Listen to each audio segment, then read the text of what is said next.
تازه او مهم خبر، طالبانو پاکستان یو پرمختللی رادار سیستم د قاچاق مخنیوی وکړ. سلام ستړي مشئ، وخت مو پخیر.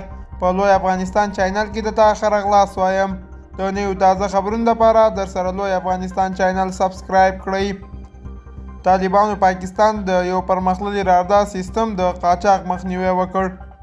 د افغانستان په عموم نقشه کې د کونړ موقعیت د طالبانو د استخبارات وایي چې امنیتي ځواکونو د پاکستان ته یو پرمختللی رادار سیستم د قاچاق مخنیوی کړی دی. په کونړ ولایت کې د طالبانو د حکومت د استخباراتو رئیس پرون خبریالانو ته وویل دا رادار د نړیوالو ځواکونو له لوري د غره پر یو څنډه کې د افغان ځواکونو په یو پوځي اډې کې نصب شوی و.